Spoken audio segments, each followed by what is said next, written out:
नमस्कार, स्वागत है सभी अनंत पथ के मित्रों का आज के नए अनंत श्री पॉडकास्ट में। बंगाल जो तंत्र, मंत्र, जादू टोना का गढ़ माना जाता है, वहीं के एक अनंत पथ के मित्र पीकू जी आज अनंत श्री से बातचीत करेंगे और भी जिन मित्रों के प्रश्न हैं वो कमेंट बॉक्स में डालते रहेंगे। आइए शुरू करते हैं। प्रणाम अनंत।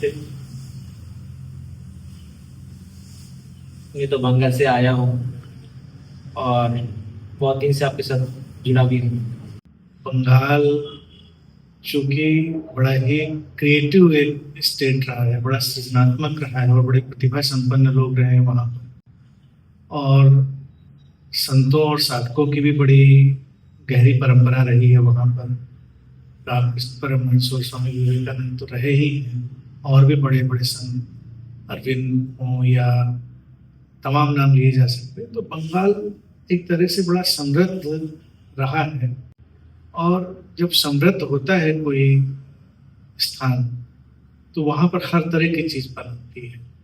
तंत्र के नाम पर भटकाव देखा जाए बहुत ज़्यादा होता है, क्योंकि तंत्र एक व्यवस्था सिस्टम को बताता है कि हम एक व्यवस्था से चलकर अपनी मानसिक शक्तियों को विकसित कर सकते हैं और जीवन में हम सुंदरता भी ला सकते हैं। तो लोगों ने उसका फिर धीरे धीरे करके अलग अर्थ निकाला और दुरुपयोग करना शुरू किया। उसी से वो काला जादू बना दिया उन्होंने कि वश में कर लेते हैं, भूत प्रेत पिशाच ये सब निकाल दिया उन्होंने। ये था लोगों के डर से खेलने का एक तरीका। लोगों के डर से खेलने लगे वो लोग। लेकिन मूलतः मैंने पहले भी तंत्र पर बात करते हुए यही कहा था कि तंत्र भारत के द्वारा दिया गया एक गहरा मनोविज्ञान है, डीपेस्ट साइकोलॉजी है। और जब मनोविज्ञान में गया व्यक्ति तो उसने क्या किया, तो उसने मन की शक्तियां भी जानी। मन की शक्तियां जानने से हम मन की बड़ी संभावनाएं खोलते हैं। अब अगर किसी का मन सशक्त हो, एक धारा में विकसित किया गया, तो वो व्यक्ति सम्मोहक हो जाता है। ऐसा नहीं कि वो कोई वशीकरण करता है किसी को। मन संतुलित व्यवस्थित हो तो सम्मोहक हो जाता है। और मन की स्थितियां अगर खराब हो जाएं, विकृत हो जाएं, तो वही मन हमारे लिए मारक भी हो सकता है। गलत सुझाव पकड़ लिए जाएं, व्यक्ति का मन कमजोर हो जाए, या हम उसको गलत सुझाव देकर मन कमजोर कर दें, तो मारक हो सकता है। तो वहीं से ये सब निकलता है, जादू टोना और ये सब, जिससे लोग उलझे रहते हैं। और चूंकि जो लोग मन से खेलना समझ गए, उन्हें नहीं अपने को मंत्र का ज्ञाता घोषित किया। और किसी के मन से खेल लो, अगर मान लीजिए कोई व्यक्ति कमजोर है और उसको किसी ने सुझाव दे दिया कि अब तुम्हारे साथ तो बुरा होने वाला है, या वो सुझाव अपरोक्ष रूप से दे दिया गया, इनडायरेक्ट रूप में दे दिया गया, और उसने पकड़ लिया उसको, तो उसके साथ तो होने लगेगा। ऐसा नहीं कि उसके साथ नहीं होगा, लेकिन वो हो इसलिए नहीं रहा कि कोई कुछ कर रहा है, वो उसमें बिलीव कर रहा है इसलिए। जैसे तंत्र के साथ कुछ मंत्र का बहुत प्रयोग होता है। अक्सर एक बात तो बंगाल में चलता ही है, अगर आप किसी वस्तु को उठाना चाहोगे तो यंत्र का उपयोग करना चाहिए, अगर आप अपने मन को उठाना चाहोगे तो मंत्र का उपयोग करना चाहिए। मतलब ये कितना सही है। और इन तंत्र के द्वारा तो होता ही है, मंत्रों का उपयोग भी होता है। नहीं, मंत्र प्रभावशाली होते हैं बेशक, लेकिन मंत्रों का जो आविष्कार किया गया है एक्चुअल में, तो अलग परंपरा और अलग धारा थी, अलग परिवेश था। मंत्र का मतलब ही होता है मन को सुझाव देने वाले शब्दों का एक समूह। मंत्र का वो सीधी सरल परिभाषा अगर करी जाए तो यही होगा कि मन को सुझाव देने वाले शब्दों का एक निश्चित समूह हमने बना। अब पहले के लोग जैसे सुनने से ज्यादा संचालित होते थे, सुनने से ज्यादा वो सक्रिय रहते थे, तो उन्होंने कोई चीज सुनी और उसी के अनुसार उन्होंने अपने मन में सुझाव दे लिया, अनजाने में पहुंच गया। लेकिन अगर आज हम अपने मन को सुझाव दे सकते हैं और हम कोई मंत्र उपयोग नहीं करते हैं, हम सीधी भाषा में सुझाव दे सकते हैं, सीधे प्रोज में सुझाव दे सकते हैं, तो भी मंत्र ही हो गया।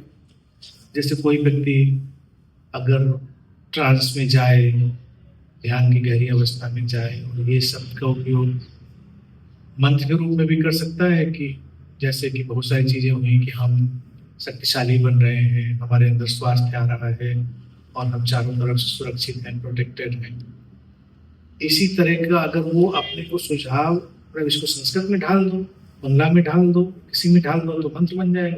फिर हम सीधे सीधे ही सुझाव दें कि मेरा मन शक्तिशाली हो रहा है, मेरे अंदर स्वास्थ्य प्रवेश कर रहा है, तो मन उसको ले लेगा, हमारी भाषा ज़्यादा समझेगा। अब जैसे पुराने में उन्होंने कहा कि हमें अंधेरे से उजाले की ओर ले चलो, तमसो मा ज्योतिर्गमय। सुनने में सुंदर है, लिरिकल भी है, गेय भी है, तो अच्छा है। लेकिन हो सकता है आजकल की जनरेशन में अगर किसी को हम ये बोल लें तमसो मा ज्योतिर्गमय, तो उसके लिए वो कोई अर्थ ना रखे, मीनिंगलेस हो जाए। तो तमाम चीज़ें मीनिंगलेस भी हो जाती हैं जिनका कोई मतलब नहीं रहता। अगर हम उस अर्थ को समझते हैं, जानते हैं, तो हमारे लिए काम कर जाएगा। फिर तमाम ऐसे मंत्र भी बनाए जो इस पर काम करने वाले, जिनके कोई अर्थ नहीं होते। ह्रीं क्लीं फट, ऐसे बहुत सारे शब्द हाँ, ये सब तो डराया तो जाता है लोगों को ऐसे। उन शब्दों में कोई अर्थ नहीं है, लेकिन उन न अर्थ वाले शब्दों में तमाम चीजें पिरो दी जाती। बिलीव करने वाला व्यक्ति, देखो बंगाल में तुम देखते हो कि लोगों को पता ही है कि इसका मतलब क्या होगा। जो प्रभावित होने वाला व्यक्ति है उसको पता है कि इसका मतलब कुछ होगा ऐसा। मतलब हम जब मानने लगेंगे तभी ऐसा असर होने लगेगा हमारा। नहीं मानेंगे तो नहीं। जैसे हमारा साथ भी एक किस्सा ऐसा तो है ही है। जैसे 2006-7 के आसपास एक घटना है। तो मेरे साथ भी एक ऐसे दोस्त थे, मतलब कुछ प्रिडिक्शन करते थे मतलब भविष्य के बारे में। तो अक्सर देखते थे कुछ उसका बात सही चल रहा, मतलब वो जो कहते थे रात 12 बजे के आसपास मेरे पास जब सोते थे, रात बोलते पूछो, कुछ पूछना है तो पूछो। क्योंकि देखा जाए जब हमारा मन जब भविष्य में डरता है, भविष्य में क्या होने वाला है, भविष्य का कुछ जानकारी मांगते हैं, तो वो लोग भी ज्यादा सक्रिय होते हैं और हमारे इंटरेस्ट भी ज्यादा सक्रिय होते हैं। तो हम उनके ऊपर ज्यादा प्रभावित होकर उनके ऊपर मतलब सब कुछ समर्पित करते हैं। आप बताइए, मतलब जिंदगी भी चलाने के लिए भी तो किसी का सहारा हर वक्त मन मांग ही लेता है। अगर उसके साथ ऐसा लोग भी जुड़ जाए तो उधर से निकालना बहुत मुश्किल होता है। जो मेरे साथ ऐसा हुआ था एक समय, और मैंने ऐसा देखा है कि हर बार मैं उसके अंडर चला गया। मतलब वो जो भी कह रहा है और मेरा मन उस सुझाव को तो ले ही रहा है और उसी साथ घट भी रहा है। तो तुम जैसे कह रहे हो तुम्हारे साथ वो रह रहा था, सो रहा था व्यक्ति, तो निश्चित है उसने तुम्हारी बहुत सारी सूचनाएं इकट्ठी कर ली होंगी, तुम्हारे बारे में उसको बहुत सारी जानकारी हो गई होगी। और अगर किसी के पास तुम्हारे बारे में बहुत सूचनाएं हो, बहुत जानकारी हो, तो उन्हीं के संयोग से बहुत सारे भविष्य की घटनाओं का निर्माण किया जा सकता है, अनुमान भी लगाए जा सकते हैं। और कभी कभी किसी को इंट्यूशन भी हो सकता है, लेकिन 80% तो अनुमान लगाया जा सकता है अगर तुम्हारे बारे में बहुत सूचना है। और कई बार बताकर तुम खुद भी भूल जाते हो कि हमने बताया है, और तुमको लगता है कि इसने ऐसे कैसे जान लिया। सूचना तुम्हें नहीं दी होती है। अच्छा, मतलब उन लोगों को थोड़ा सा कुछ जानकारी मिल जाए तो उनके हिसाब से वो कुछ चीज बना के आपको प्रभावित कर ही सकता है। कहानी बना लेंगे। अब घटना होगी नहीं होगी ये कौन जानता है, लेकिन कहानी में अगर 4 बातें पीछे की डाली जाए कि देखो ऐसा हुआ होगा तुम्हारे साथ, तुम ऐसे रहते होगे, तुम ऐसे डरते रहे होगे, तुम्हें पानी से डर लगता रहा होगा, तो अब आने वाले समय में तुम देखना कि कहीं तो पानी में डूब न जाओ। अब तुमने बताया है कि तुम्हें पानी से डर लगता है, तो पानी में अगर तुम्हें डर लगता है तो जाहिर सी बात है संभावना बन सकती है कहीं पानी में गिरो और डूबने के डर से गुजरो। ये एक मोटी मोटी बात बता रहा हूँ। कभी कभी किसी को कोई इंट्यूशन पकड़ भी सकता है, लेकिन कम लोग होते हैं ऐसे, वैसे भी होते हैं, लेकिन बहुत सारा तो अनुमानगत होता है, अनुमान से भरी चीजें होती हैं। जैसे इस हिसाब से देखा जाए, जैसे हमारे बंगाल में ऐसे देखते हैं, जैसे इस चीज से बचने के लिए लोग एक सदगुरु का भी खोज करते हैं कि हमको एक सदगुरु के पास पहुंचना है। तो लगभग उसको पूछा जाए तो क्यों पहुंचना है, वो कहते हैं जो इस जोन में जो जाते हैं वो वामाचारी साधना के कुछ हिस्से में उस सक्रिय होते हैं, वो डराते हैं। तो उस डर के बचने के लिए एक सदगुरु के पास पहुंचना है। सदगुरु के पास पहुंचता भी है तो उससे भी मंत्र ही मांगता है कि कुछ एक अक्षरी बीज दे दीजिए कि वो दक्षिणाकाली का शक्ति गुरु के पास रहता है, ये वन नेगेटिव जो चीज है उसमें बच जाने के लिए। तो देखा जाए तो गीता में भी तो ऐसा ही कुछ भगवान कृष्ण ने भी कुछ कहा था। कुछ भक्तों का श्रेणी भी होता है जो वैसे भी मतलब भगवान को ढूंढते आते हैं। कहीं आपके पास आते हुए कहीं किसी ने आपको बीज मंत्र के बारे में कुछ एक अक्षरी मंत्र भी कोई मांगे हैं क्या? कैसे ऐसे डर से कोई आकार? नहीं, मेरे पास तो शुरू में देखिए रहता था कि शुरू में लोग आते थे तो उनको बहुत रहता था कि कुछ ऐसी चीज इनके पास होगी जो इन्हें करनी, लेकिन अब चूंकि ये जमाना डिजिटल हो गया है, सब यूट्यूब पर सुनकर ही ज्यादातर लोग आते हैं, तो उनको पता ही है कि अनंत श्री क्या बोलते हैं, उनका क्या कहना है, और बात अच्छी खासी वो समझ चुके होते हैं। तो अब ऐसा कोई नहीं कहता, लेकिन शुरुआत में लोगों को लगता था कुछ दे दीजिए हमको ऐसी चीज जिससे हम प्रोटेक्टेड हो जाएं, हमारे ऊपर ज्यादा ब्लेसिंग आ जाए। इवन में दीक्षा की माला भी जो देता था शुरू में, मैंने बाद में लोगों को बहुत अच्छे से समझाया और पहले भी समझाया था कि ये केवल प्रेम का आदान है। दीक्षा की माला जो हमने गले में दे दी है डालने के लिए, ये केवल प्रेम का प्रतीक है, प्रेम का सिंबल है, और इससे बस अनुभव होगा तो गहरे गहरे प्रेम का अनुभव होगा, और वही शक्ति सबसे बड़ी है जीवन में, प्रेम से बड़ी कोई शक्ति नहीं होगी। लेकिन लोगों को लगता था कि दीक्षा की माला में कोई अतिरिक्त शक्ति डाल के गुरु जी देते हैं, माला सामान्य नहीं, उसमें उन्होंने कुछ अतिरिक्त शक्ति डाल दी, तो इसीलिए माला टूटने से वो डरते थे कई लोग। अरे मेरी माला टूट गई, अब क्या होगा? कुछ नहीं होगा, बनवा लो, टूट गई तो जैसे धागे की बनाई जाती है दोबारा बनवा लो। अब टूट जाने से क्यों डर रहा है? क्योंकि वही पुरानी मान्यता उसकी, उसको लगता है इसमें कोई शक्ति थी, अब वो खंडित हो गई है, तो कहीं नुकसान ना करें वो, या अभी तक हमको प्रोटेक्ट करती चली आ रही थी, माला ही टूट गई जिस पर हम आधारित थे, हमारी रक्षा करेगी, वही चीज टूट गई तो जीवन में कुछ गड़बड़ होने वाला है। तो ये मान्यताएं हैं व्यक्ति की, उन मान्यताओं में अटका हुआ है। जैसे आपके पास भी कोई आते हैं, अगर वो वैसे कुछ डरने वाले लोग हो, तांत्रिक वगैरह जो भी कुछ हो, उसके सामने भी वो जाते हैं तो वो तो डरते नहीं है, तो आपके पास क्या चमत्कार घटता है कि वो नहीं डरते? उनको एक तो समझ आ जाती है, अस्तित्व पर भरोसा आ जाता है, और वो प्रेम का अनुभव कर लेते हैं। देखिए, जब कोई कहीं प्रेम में गया व्यक्ति होता है, किसी भी इंसान के प्रेम में गया व्यक्ति, किसी भी इंसान के प्रेम में गया व्यक्ति, वो अक्सर निडर हो जाता है। कहता है हम नहीं परवाह करते समाज की, न परंपराओं की, न नियमों की। फिर एक समझ आ जाए, आदमी निडर हो जाता है कि हम समझते हैं चीजों को और अस्तित्व पर भरोसा करते हैं। अस्तित्व हमारे साथ चलता है, हमें संभालता है, तो डरने की कोई बात नहीं। तो इसीलिए कोई नहीं डरता। अनंत पद का मित्र कहीं किसी से भी नहीं डरता, ऐसा कुछ नहीं, क्योंकि उसके अंदर एक समझ है, शांति है और प्रेम की धारा है उसके। लेकिन जो ये मान के चलता है कि हमारे ऊपर कुछ आक्रमण हो सकता है, हमें सताया जा सकता है, परेशान किया जा सकता है, तो वो डरेगा, क्योंकि वो पहले से ही मान के चल रहा है ऐसा कि ऐसा संभव है। सबसे बड़ी ताकत तो प्रेम की है, और प्रेम में समर्पण। अस्तित्व को जब आप समर्पित कर देते हैं, अब अस्तित्व संभाले जैसे, ठीक है, अब कौन क्या कर सकता है? कुछ भी नहीं बिगाड़ सकता। मतलब आपने जो कहते हैं कि जो व्यक्ति जागे हुए हैं वो प्रेम में है, जो प्रेम में है वो जागे हुए हैं। मतलब कुछ जागे हुए जो व्यक्ति होते हैं, जैसे हमारे उधर एक मान्यता भी चलते हैं कि तुमको जागने के लिए कुंडली जगाना पड़ता है, उसमें तंत्र मंत्र का प्रयोग करना पड़ता है। और आप कहते हैं कि प्रेम में है वो जागे हुए हैं, जो जागे हुए वो प्रेम में है। कहता हूँ खुद जागो, कुंडली वगैरह जगाने चक्कर में लोगों को क्या होता है, खुद सोए रहना चाहते हैं, बाकी सब जगा लेना चाहते हैं, पूरी दुनिया को जगाए, इनको जगा। तमाम गुरु समाज में है जो खुद सोए रहे लेकिन सबको जगाने का अभियान चला लेंगे। तो यही वो लोग होते हैं जो पहले कुंडली जगा रहे होते। तुम जागो, कुंडली तो जागी हुई है ही है, प्रकृति में कुछ भी सोया हुआ नहीं है, यहाँ पे सब जागृत है। हम ही सोए हुए हैं, हम अपनी बेहोशी में है, अपनी धारणाओं मान्यताओं की बेहोशी में। उससे जागेंगे तो सब जागा हुआ मिलेगा। जीवन कभी सोया हुआ होता है? जीवन तो हमेशा जागा हुआ होता है। और अगर कुंडलिनी के तांत्रिक परिप्रेक्ष्य में जाए तो तंत्र कहता है कि कुंडलिनी जीवन का आधार है, जीवन की शक्ति है। तो जीवन की शक्ति अगर सोई होगी तो हम फिर संचालित कैसे होंगे? हमारा जीवन चलेगा कैसे?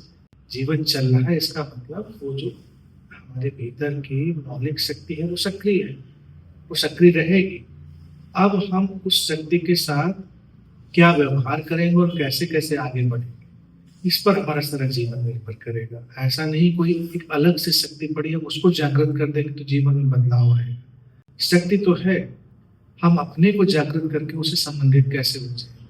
अब जैसे मान लीजिए मैं बैठा हूँ, अब तुमको साधना में आगे बढ़ना है तो तुमको मुझसे संबंधित संबंधित होने के नए नए धरातल, नई नई गहराइयां ढूंढनी पड़ेगी।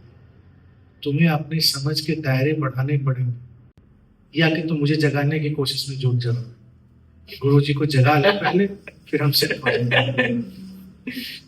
गुरु जी जागे हुए हैं पहले से, उनसे संबंधित कैसे होगे इससे फर्क पड़ेगा। कुंडलिनी जागी हुई है पहले से, उससे संबंधित कैसे होगे इससे फर्क पड़ेगा। अनंत जी, और एक बात पूछना है। अक्सर जो तांत्रिक होता है वो मातृ साधन को, मतलब मातृ साधना को ही दिखाते हैं कि हम मातृ साधक हैं, और देखा जाए उस हिसाब से ठाकुर रामकृष्ण और माँ शारदा का फोटो भी उन लोग लगाते हैं, क्योंकि ठाकुर रामकृष्ण भी मातृ साधक थे। तो वो लोग दिखाते जैसे हम भी तांत्रिक है, वो भी तांत्रिक है। और देखा जाए ठाकुर रामकृष्ण क्या तांत्रिक थे, उसके साथ तो स्वामी विवेकानंद भी जुड़े थे, कि वो भी तांत्रिक बने थे। ये दोनों में तो जमीन आसमान का फर्क लगता है, फिर भी वो लोग ऐसे मिल जुल दिखाते। देखिए, असली अर्थों में तो हर बुद्ध ही तांत्रिक होता है। असली तांत्रिक तो बुद्ध होता है। रामकृष्ण एक बुद्ध है, तांत्रिक है। विवेकानंद एक बुद्ध है, वो तांत्रिक है। बाकी जो है वो तंत्र के नाम पर खिलवाड़ करते हैं, क्योंकि वो तंत्र के नाम पर शक्ति अर्जित करने का, प्रदर्शन करने का, लोगों को भयभीत करने का, सिद्धियों का लालच और वो सब दिखाने का काम करते हैं। तंत्र ये रामकृष्ण परमहंस जी ने तो हर साधना पद्धति को देखा, उससे गए, पूर्ण तंत्र मार्ग को भी देखा, तंत्र मार्ग से क्या संभव है ये सब देखा, समझा। और चूंकि वो तंत्र मार्ग से गए तो इसीलिए उन्होंने निचोड़ के रूप में देखा कि तंत्र तो प्रेम का मार्ग है, तंत्र प्रेम का मार्ग है, तो वो प्रेमपूर्ण हो गए। रामकृष्ण ज्ञान के मार्ग से ज्ञानी भी हुए, लेकिन उन्होंने मूलतः सबसे ऊपर रखा प्रेम। इसीलिए वो काली की साधना में गए, काली से जुड़ी हुई मानसिक शक्तियों को अनुभव किया, मन के प्रक्षेपण को जाना, मन की संभावना को जाना कि मन कैसे निर्मित करता है, मन कैसे विसर्जित करता है, सब देखा। लेकिन फिर भी उन्होंने काली को छोड़ा नहीं, क्योंकि प्रेम से चलने वाला व्यक्ति छोड़ता पकड़ता नहीं, कहता जो है सो है। मन की शक्तियों का भी स्वागत है, मन की कल्पनाओं का भी स्वागत है, मन के सर्जन विसर्जन सबका स्वागत है। तो रामकृष्ण परमहंस देखा जाए शुद्ध अर्थों में तांत्रिक। विवेकानंद ने ज्ञान को लिया, भक्ति को लिया, सब चीजों को लिया, और वो विशुद्ध अर्थों में तांत्रिक। तो जिसके पास ये अंतर्दृष्टि नहीं है वो तांत्रिक थोड़ी कहलाया जाएगा। वो तो एक देखा जाए अजीब सी उठापटक करने वाला कोई व्यक्ति हो गया। आम तांत्रिकों ने देखिए अभी अपना वेशभूषा ही बना रखी होती है कि उनके पास कोई जाए तो भयभीत हो जाए। पता नहीं कितना नशा करके बैठे हैं कि आंखें चढ़ी हुई हैं और अजीब सा वातावरण चारों तरफ बना रखा है। तांत्रिक ऐसा थोड़ी होता है। तंत्र देखिए जो निकला वो कहते हैं शिव और देवी के संवाद से। शिव और देवी का संवाद गहनतम प्रेम का संवाद, दो उच्च कोटि की अंतिम अवस्था में उच्च प्रेमी प्रेसी, उनका संवाद। तो तंत्र की मूल आत्मा में ही प्रेम समाया है कि जब कोई किसी तांत्रिक के पास पहुंचे तो उसका हृदय गदगद हो, उसके हृदय में संवेदनाएं जागृत हो, उसके हृदय में उल्लास जागे, आशा जागे, ना कि भय जागे। भय हमेशा प्रेम का विपरीत। तो तांत्रिकों ने तंत्र से उल्टी तस्वीर पकड़ ली, क्योंकि उन्होंने भय की तस्वीर पकड़ ली, और प्रेम का विपरीत है भय। तो तंत्र का विपरीत भी वही हो गया जो वो कर रहे हैं। अगर किसी भी तंत्र साधक के पास लेश मात्र भी भय की छाया आ जाए तो वो तांत्रिक नहीं रहेगा। अच्छा, जैसे आनंद जी देखते हैं लोग अक्सर कुछ आस्था के हिसाब से कुछ ऐसे लोगों के पास जाते हैं जैसे ओझा कहा जाता है, कुछ झाड़ फूक उसके पास करने जाते हैं कि हम ठीक हो जाएंगे, कुछ तेल, कुछ जल का मंत्र पड़ा हुआ जल पीने जाते हैं। मतलब ये कैसा, मतलब सही है क्या? वो लोग जाते हैं तो कहते हैं हम तो ठीक ही होते हैं। ठीक हो जाते हैं लोग, ठीक हो जाते हैं, इसमें कोई समस्या नहीं। ये सब मन की शक्तियों पर आधारित चीजें हैं ना। देखो, तकरीबन मोटे मोटे रूप में 70 से 75% बीमारियां मानसिक, 70 से 75% मन का योगदान होता है शारीरिक परेशानियों में, तकलीफ। त्वचा से संबंधित तमाम बीमारियां मन पर ही आधारित नहीं, तो सब अच्छे से समझ गए हैं, लेकिन बहुत सारी चीजें हो सकती हैं। तो जिन बीमारियों को मन ने पैदा किया है अपने किसी सुझाव के कारण, वही मन अगर उसे विपरीत सुझाव ले लेता है कि मैं ठीक हो जाऊँ, या मैं यहाँ गया हूँ, ये बहुत सिद्ध स्थान है, या ये बाबा जी बहुत सिद्ध हैं और उन्होंने जो पानी दे दिया है, ये तेल दे दिया है, बहुत सिद्ध है, और उसने उसी भावना से उसी सुझाव के साथ उसको लिया, तो ठीक हो जाएगा। इसमें उसमें कोई जादू नहीं, उस स्थान में, बाबा में, तेल में, पानी में जादू नहीं है।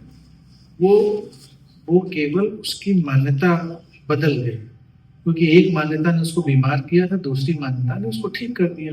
यही होता है।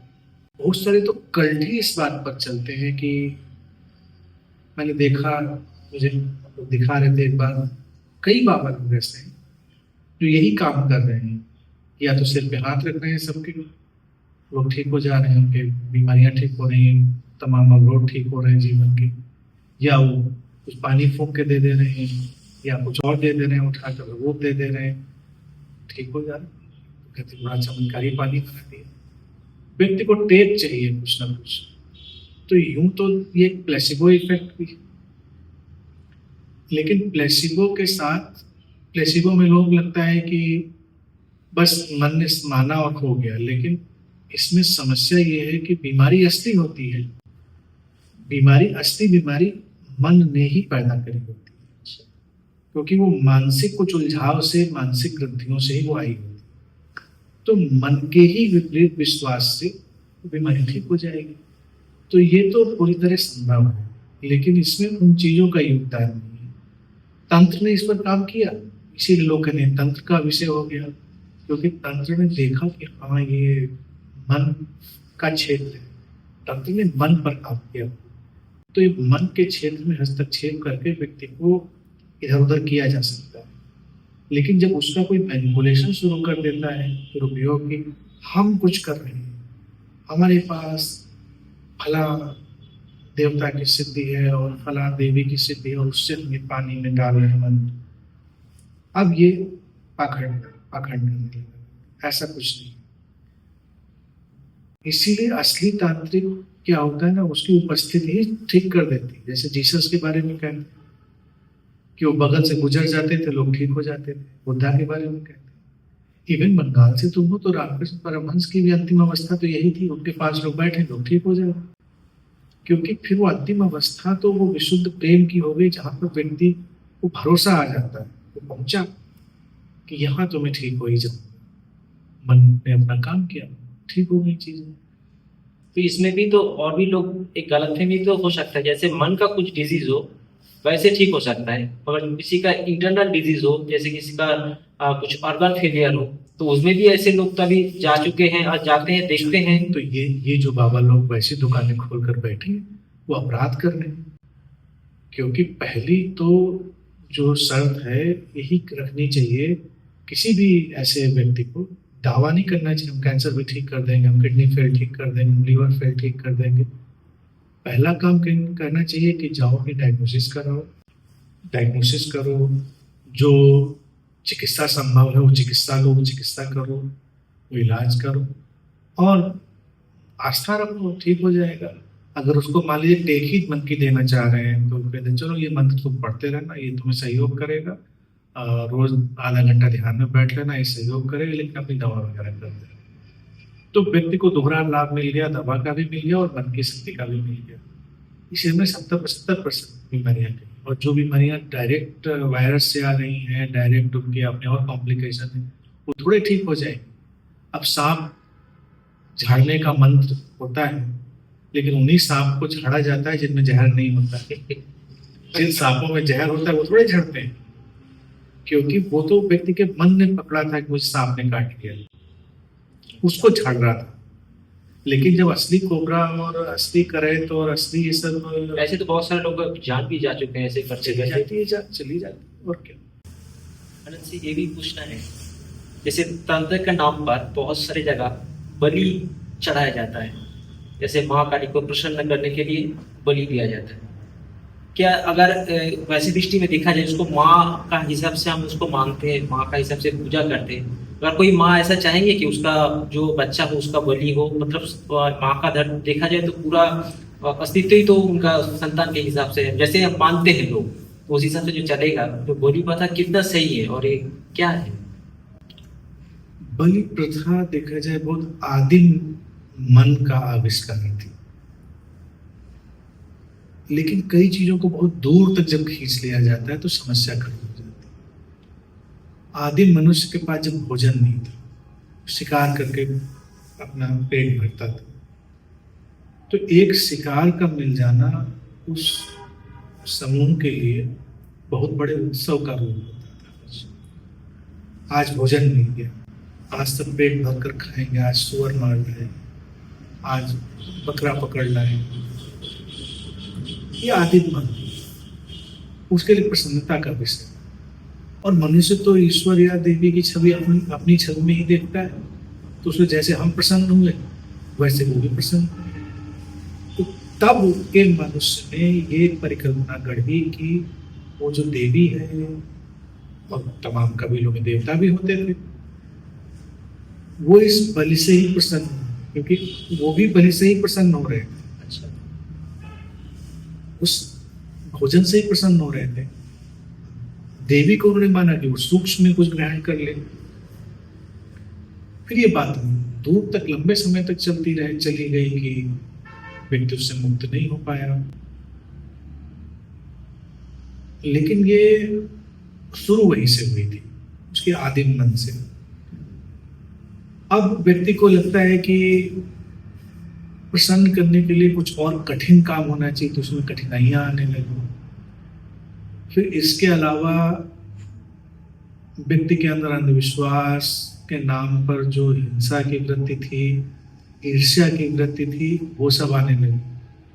क्योंकि नरबलि भी बीच में रही तंत्र में, ऐसा नहीं पशु बलि ही रही, लेकिन नर बलि में कोई अपनी ही बलि नहीं दे रहा था, दूसरे का अपने ही बच्चे की बलि नहीं देता रहा, दूसरे के बच्चे की बलि।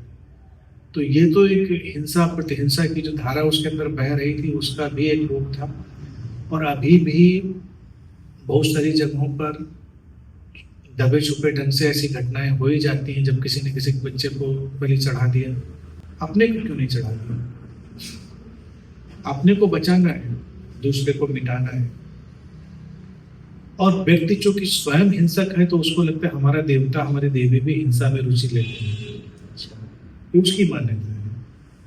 तो इसलिए ये बलि की प्रथा चलती रही। और उसके उलट बलि तो नितांत हिंसात्मक हो गया, लेकिन अभी भी जो चलता है क्या, वो कम मूर्खतापूर्ण है कि देवी जी को लड्डू चढ़ाने जा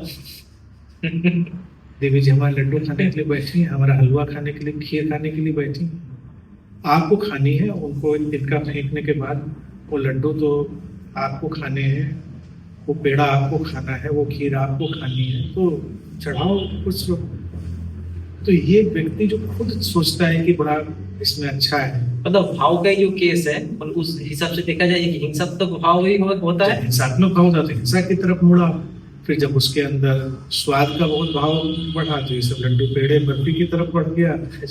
और 56 भोग देखिए चढ़ता है, तो थोड़ा लोग और क्रिएटिव हो जाते हैं कि तुम्हें 56 भोग लगाओ, 56 भोग खाने को मिलेंगे, भगवान को से खाने आने वाले। तो रामकृष्ण परमहंस के यहाँ ये घटना है, इसको मैंने पढ़ा, बड़ी रोचक है। एक व्यक्ति था, वो हमेशा हर साल काली को बकरे की बलि चढ़ाता था।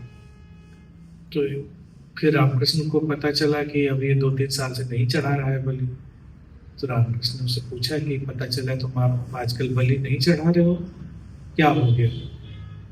तो कह रहे ठाकुर क्या बताएं, आपसे तो कुछ छुपा नहीं है, अब दांत ही गिर गए हमारे। अब उनके दांत ही गिर गए, वो खा ही नहीं पा रहे, तो बलि क्या चढ़ाएं? तो यही होता है।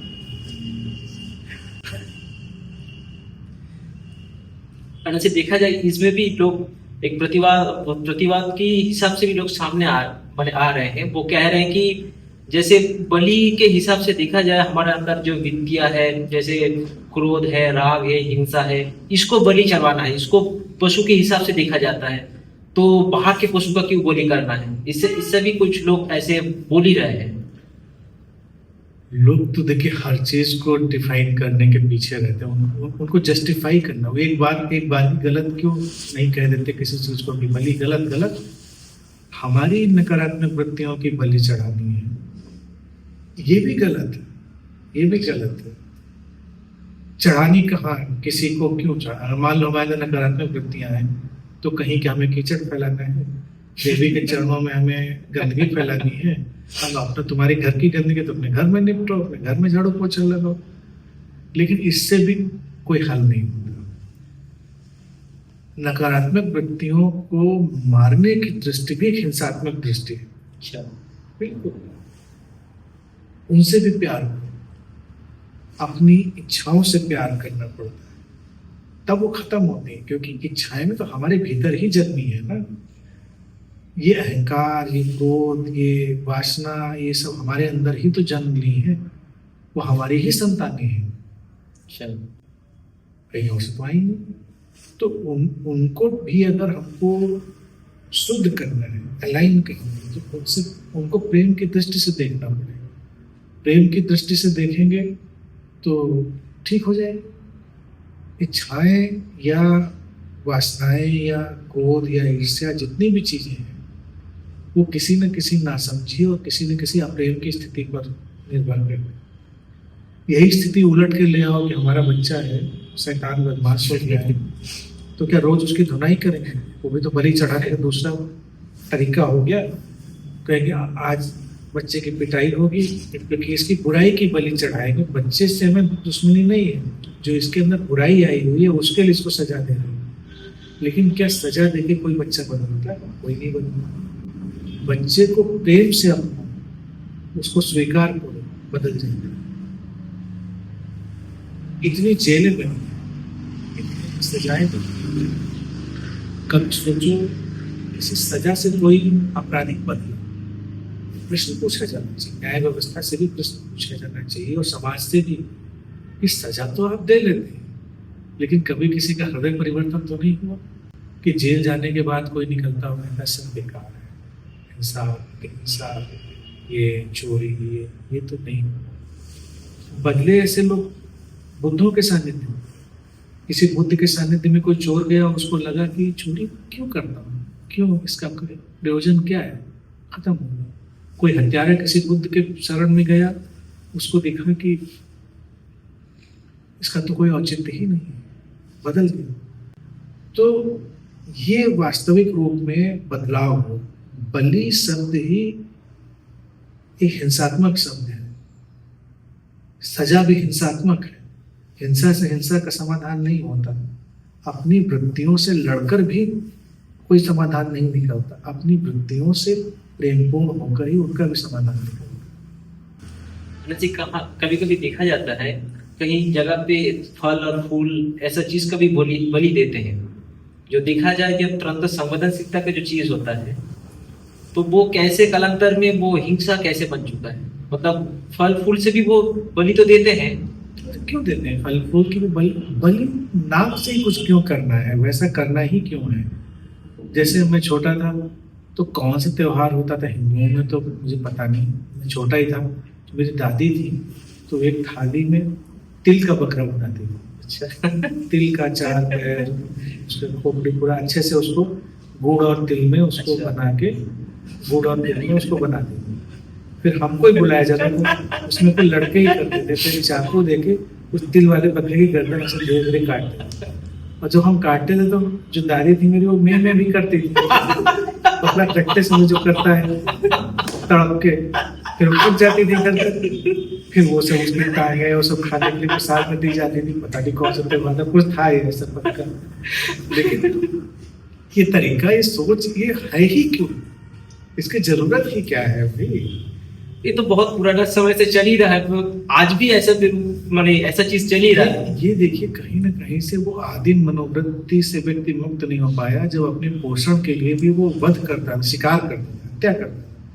अब आकर हम अपने पेट भरने के लिए, अपने पोषण के लिए उससे बहुत आगे जा चुके हैं। अब बिना किसी हत्या, बिना किसी नुकसान, बिना किसी हिंसा के अपना व्यक्ति संरक्षण कर सकता है। और इसे देखा जाए तंत्र में शमशान का बहुत भूमिका लिया जाता है। जैसे तंत्र का हिसाब से देखा जाए, बुद्ध भी उनके शिष्यों को शमशान भेजते थे। ये शमशान के साथ तंत्र का क्या संयोग है? ये तो बड़ा सुंदर है। शमशान के साथ तंत्र का संयोग जो है वो जीवन की निस्तारता से परिचय। बुद्ध भी इसीलिए भेजते थे कि जीवन ऐसे ही समाप्त हो जाता है। तो बिना किसी अर्थ के अगर जीवन समाप्त होता है तो ये दुर्भाग्य है।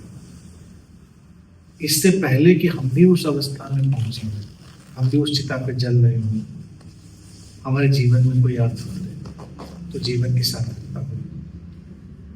दूसरा, शमशान व्यक्ति को भयमुक्त करने का एक स्थल होता है कि व्यक्ति मौत से डर रहा है। शमशान में जो साधक जा रहा है वो मौत को आमने सामने देख रहा है, तो मृत्यु के भय से भी ऊपर उठता है। और हास्यास्पद बात देखिए क्या है कि जिंदा लोग मरे हुए लोगों से डरते हैं। हास्यास्पद बात। एकदम से जिंदा व्यक्ति से डरे तब तो बात समझ में भी आती है, जो कि डरने योग्य भी है जिस हालात में मनुष्य चल रहा है। ये तो देखा जाए, तो जो प्रियजन चला गया, मतलब पीछे उसका डर ही है, वो सामने ना आ जाए। डर ही देखिए, अंतिम संस्कार पे जाओ तो अगर कभी कहीं गए हो तो अक्सर वो जो कराने वाला होता है व्यक्ति, वो कराने के बाद सुझाव देता है अब अगले कुछ दिन, कुछ संख्या होती है कुछ भी, इतने दिन तकिए के नीचे चाकू रख के लेटना। चाकू रख के क्यों लेटना? वो जो भूत प्रेत आत्मा होगी उससे निपटने के लिए। लेकिन ये कितनी भी बड़ी देखा जाए मूर्खता है कि वो जो अब शरीर में नहीं है उससे चाकू से निपटोगे। चाकू से तो उससे निपटोगे जो शरीर में है। डर और शमशान ये भी बताता है, किसी शमशान में बैठा हुआ जो अघोरी साधक होता है दिन अट्टहास करके हंसता था, क्योंकि उसको समझ में आ जाता था कि हमारे भय और हमारे लगाव, हमारे अटैचमेंट, हमारे मोह की कितनी निस्सारता है। क्योंकि वो देख पाता था कि हम किस चीज से भयभीत हैं। जिसने मृत्यु को ही स्वीकार कर लिया कि यही हमारा अंत है, सभी का अंत है, किसी भी पल ये हो सकता है, बताओ उसको कौन भयभीत कर सकता है? ना कोई इंसान, ना कोई प्रतिष्ठान, ना कोई भूत, ना कोई पिशाच, ना देवी, ना देवता, ना राक्षस, कोई भयभीत नहीं कर सकता। वो कहता ठीक है, मैंने स्वीकार कर लिया, यही अंत है मेरा, निडर हो गया, अभय हो गया। तो एक यही छोटी सी बात उसके जीवन में आमूलचूल रूपांतरण ले आता है। बाकी जो भागदौड़ चलती है व्यक्ति की, कुछ पा ले, कुछ इकट्ठा कर ले, बटोर ले, तो जो व्यक्ति बैठे बैठे वहां चिताएं जलती देख रहा है, वो देख रहा है इकट्ठा इसने भी किया था, बटोरा इसने भी था, आज ही जल रहा है, अब भी ऐसे जल, क्या बटोरना है, क्या इकट्ठा करना है। जीवन को जीना है अच्छे से, लेकिन पागल बनने नहीं पड़ना है। तो अब यहाँ पर जो तंत्र साधक गया, उसने क्या किया? उसने अपने जीवन को सरल बनाया। इसलिए जब अघोर मार्ग दिया गया तो उसका लोग पता नहीं क्या ट्रांसलेशन कर लेते हैं। अघोर मतलब कोई बड़ा ही उत्पाती व्यक्ति। अघोर को मैं बार बार समझाता हूँ, जैसे हम कहते हैं घोर अंधेरा था, मतलब इंटेंस डार्कनेस, प्रचंड अंधेरा। अघोर जो इंटेंस नहीं था, प्रचंड नहीं था, सरल, शिशुवत। तो जो अघोरी होता था वो बालवत, शिशुवत हो जाता था, निर्दोष, निष्कलंक, उसमें कुछ अब दोष ही नहीं रह गया, उसमें कोई महत्वाकांक्षा का दोष नहीं है। तो उसने देख लिया महत्वाकांक्षाओं को जलते हुए। भय का दोष उसके अंदर नहीं, क्योंकि उसने देख लिया क्या भयभीत करो, इससे ज्यादा क्या भयभीत करो, क्या ले जाओगे, अंत तो यहीं पर होना है, इससे ज्यादा भयभीत हम अब होके क्या करेंगे, तो बच्चे जैसा हो गया। तो अघोर साधक ये था, लेकिन उसको उन लोगों ने उलट करके एक ऐसे रूप में बना दिया जो बड़ा डरावना रूप निकल कर आ गया। तो ये तंत्र, असली तंत्र एक्चुअल में क्या हुआ ना, लोगों की नादानियों की वजह से खो गया। असली तंत्र तो था निर्दोष हो जाने की प्रक्रिया,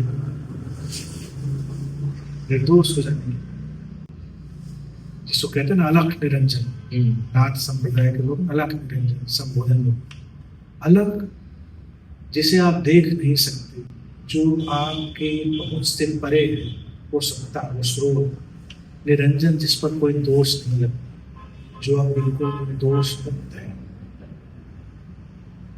बिल्कुल बेदाग जो व्यक्ति हो गया। तो तंत्र साधक ऐसा ही उस स्रोत में स्थित होता है जहां तक पहुंचना संभव नहीं होता सामान्य मन के लिए, और वो पूर्णतया दोष मुक्त है। ना कोई घृणा है, न जुगुप्सा है, न भय है, न ईर्ष्या है, न कोई पाप। मतलब जो आज घट रहा है, हम जो देख रहे हैं, मतलब वो पूरा वैसा चीज है ही नहीं, जो है ही नहीं, कभी ऐसा था ही नहीं, कभी ऐसा था नहीं। ये लोग बहुत गहरे मनोवैज्ञानिक थे। जैसे तंत्र में एक चीज और आती थी, तंत्र में लोग कहते थे कि वो लोहे का सोना बना देते। हाँ, ये भी प्रचलन में है।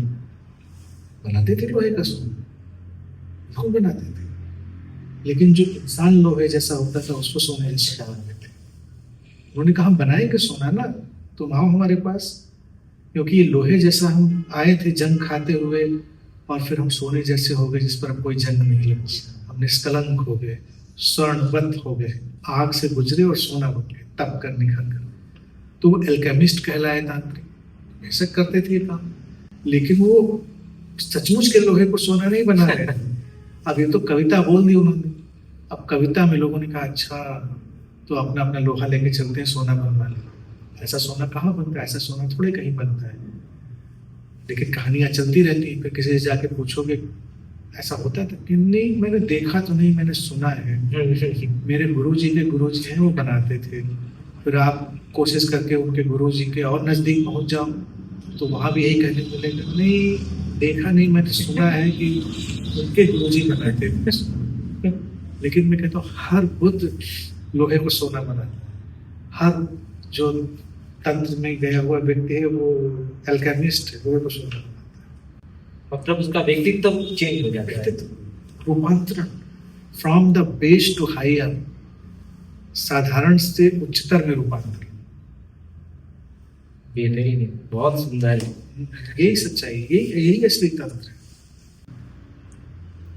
अनंत सिंह, और एक चीज हम देखते हैं, जैसे कभी कभी रात में बाइक लेके आते हैं, जो टर्निंग एक पॉइंट होता है, वहाँ पर एक सोरा हो या कुछ बाल्टी वगैरह कुछ हो, मिट्टी का बर्तन, उसके फूल फल लगा के, धूप दिया वगैरह लगा के चला जाता है। अक्सर वो लोग कहते हैं कि इसमें जादू टोना किया हुआ है, उसको जो पार करेगा, जिसका शरीर का रोग हो, कुछ मतलब कुछ घटना हो, जो इसके साथ चला जाएगा। ऐसा पूरा मान्यता अभी तक है, मैं बहुत नजदीक से देखा हूँ। और भी मार्केट में जब रहता हूँ देखता हूँ, नींबू मिर्ची वगैरह लगा के हर दुकान में दिया जाता है कि तुम्हारे नजर ना लगे। और भी होता है जैसे आपका मरण उच्चाटन विद्या, कि हम इधर से बाण मार दिए हैं, वो लोग के पास जाएगा, वो मर जाएगा। और वो कह देते हैं इससे बचने के लिए मेरे को और बड़ा तांत्रिक के पास जाना पड़ेगा, वो भी एक दूसरा बाण मारे और दोनों में ऐसा भयंकर टक्कर हो जाए कि हमारा बाण उसको जाके लग जाए। ऐसा खेल बहुत चालू है। जब मन के ही कुरुक्षेत्र में सारी लड़ाई लड़नी है तो सब खेल चलते रहेंगे, इधर से चलेगा, उधर से लौटाया जाएगा और सब। बाकी तो देखिए, ये इंसान का जो बाल मन होता है ना, चाइल्ड माइंड, वो कभी खत्म नहीं होता। अब नींबू मिर्चा लटका के भूत प्रेत और उनको भगाते हैं, मतलब क्या नींबू उसके दांत पर उसके दांत कि मिर्चा खा के वो भाग जाएगा कि अब नहीं आएंगे यहाँ पर। तो लेकिन लोगों को लगता है उसको रिलेट करेंगे, देखिए कड़वा है, ये निगेटिव है, ये खट्टा है, ये निगेटिव है। कड़वा खट्टा निगेटिव क्यों बना दिया? आप स्वादों को भी कैटेगराइज कर रहे हो। यहाँ पर भी क्या हो जाता है ना कि जो समाज में बहुत सारी जातिवादी परंपरा पड़ी थी, उस जातिवादी जड़ता को सब्जियों और फूलों और पौधों तक में ले आए कि ये ऊंचा है, ये नीचा है। नींबू मिर्चा कड़वा है, खट्टा है, तो ये इधर के काम आएगा, ये गुलाब का फूल और ये कमल का फूल अलग के काम में आएगा। ये वही बचकानी मनोवृत्ति है लोगों की। सारे जो ये बाधाएं हैं ये मन की हैं, तो मन से ही तो हल होंगी। करते हैं लोग तो उस पे उनका भरोसा है, इसलिए उनको लगता है ऐसा। और अभी तो मैं देख रहा था कि एडवांसमेंट के साथ हर चीज़ एडवांस हो जाती है।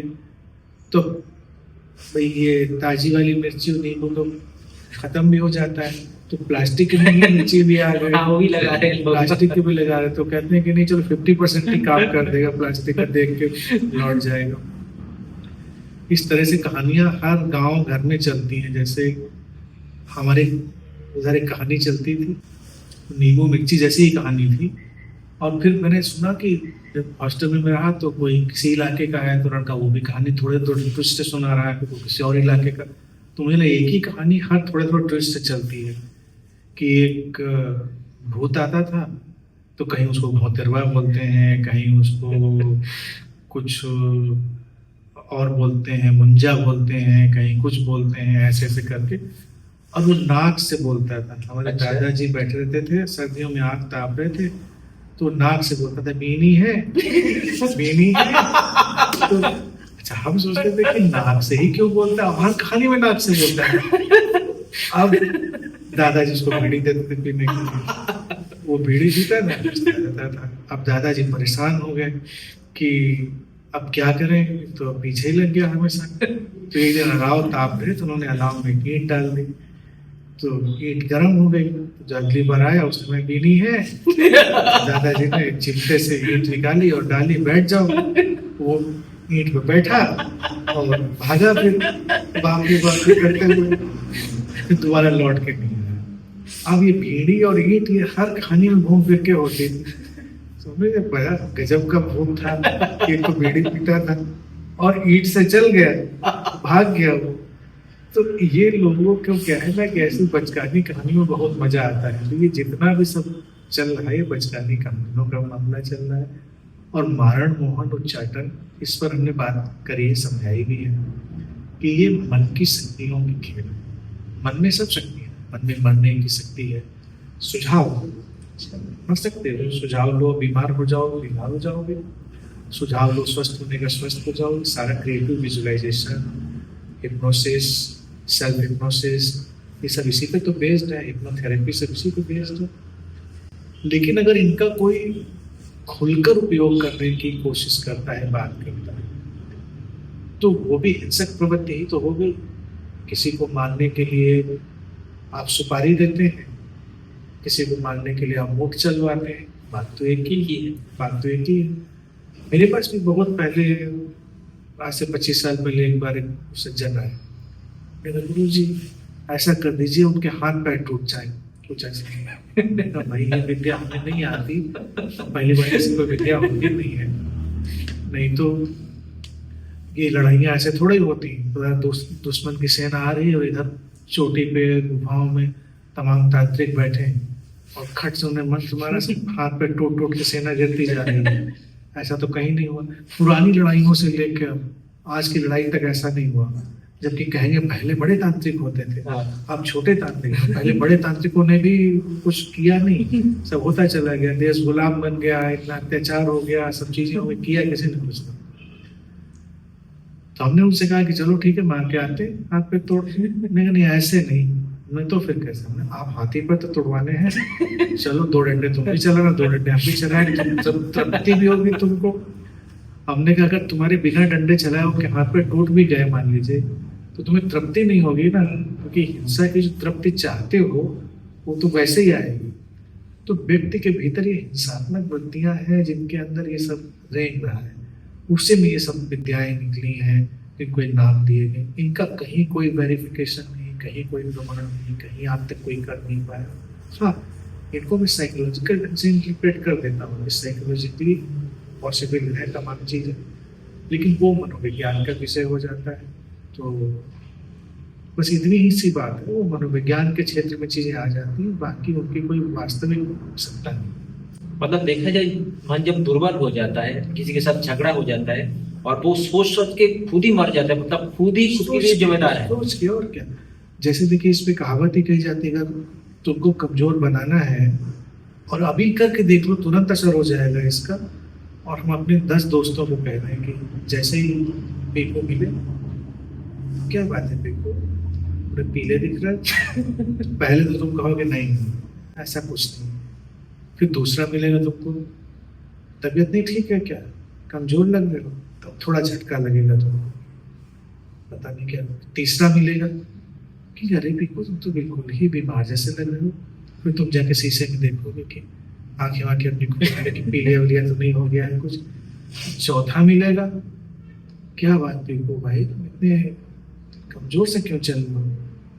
फिर पांचवा जब पूछेगा तुम जाके चद्दर ओढ़ के लेट जाओगे कहोगे लग कुछ तो गड़बड़ है हम देख नहीं पा रहे और फिर तुमको बुखार भी आएगा, तुम्हारा पेट भी खराब हो जाएगा और तो सच में कमजोर अनुभव करोगे। ये होता है, ये हर जगह इसी साइकोलॉजी का उपयोग करते हैं। ये जो जगह जगह जाओ और पूर्वांचल और बिहार में भी सब चलता है। हमारे इधर तो देखिए हर आए दिन अखबार में तो बंगाल के और यहाँ तो बंगाली जादू चलता ही है। जैसा पहली बात है बंगाली बाबा ये करेंगे, दुकान बांध देंगे, दुकान खोल देंगे। पड़ोसी की दुकान ज्यादा अच्छी चल रही है तो उन्होंने कहा कि इसकी दुकान अच्छी नहीं चल, दुकान बनवा है। ये सब बात ही की है। हाँ, फिर और बात करी जाएगी इसको। एक लास्ट एक बात और पूछना है, अगर लोगों को लगे हैं हम गलत कर रहे हैं, गलत सोच मन में डाला हुआ है, अगर वो इस चीज से निकलना चाहे तो फर्स्ट स्टेप उसको क्या करना चाहिए। मतलब वो चाहता है इस चीज से बाहर निकले मगर परिवेश ऐसे बना हुआ है वो निकल के बाहर नहीं आ पाता है। सबसे पहली बात अपनी गलतियों से भी प्यार करो।